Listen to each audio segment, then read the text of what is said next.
Ready start. Tamil Nadu और कर्नाटक के बीच कावेरी जल विवाद के चलते हाल ही में बेंगलुरु में बंद रहा।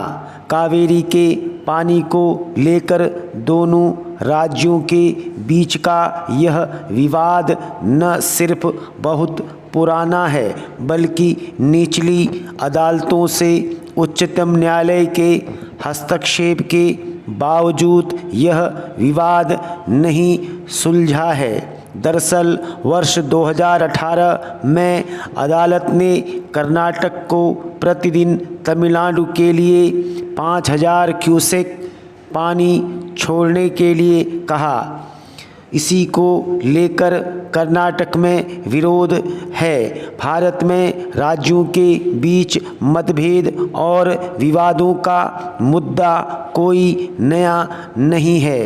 किसी परसंघीय ढांचे में जहां संघ और राज्य एक ही लक्ष्य की प्राप्ति के लिए कार्य करते हों और सभी के पास संसाधनों की मात्रा अलग अलग हो तो कई अवसरों पर मतभेद होना स्वाभाविक है।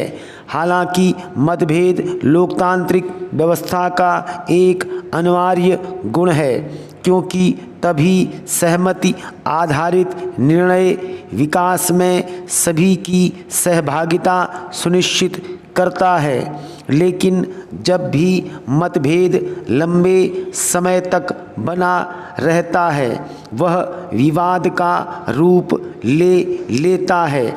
ऐसी ही स्थिति राज्यों के बीच विवादों की बनती है, जिसमें विशेषकर नदी जल की साझेदारी का मुद्दा सबसे गंभीर है। लंबे समय से कई नदियाँ जैसे कावेरी, गोदावरी, कृष्णा, महानदी, पेन्योर आदि के विवाद चल रहे हैं।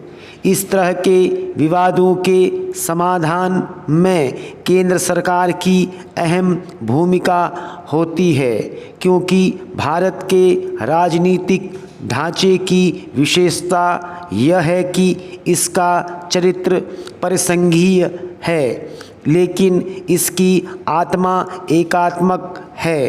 अर्थात यहाँ संसाधनों के आवंटन के लिए संघ उत्तरदायी है, जबकि उनके वितरण के लिए राज्य। ऐसी स्थिति में राज्यों के बीच विवाद उत्पन्न होने पर संघ का संवैधानिक कर्तव्य हो जाता है कि वह उनका समाधान करे। जैसा कि ऊपर कहा गया है, जल की साझेदारी को लेकर विवाद सबसे गहरा है। संविधान के अनुच्छेद 262 में इसी आधार पर केंद्र सरकार को कानून बनाने की शक्ति दी गई है।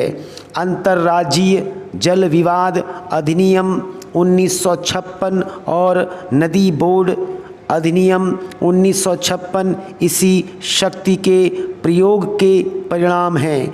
इस कानून की धारा 4 एक न्यायाधिकरण के रूप में विवाद समाधान प्रक्रिया प्रदान करती है।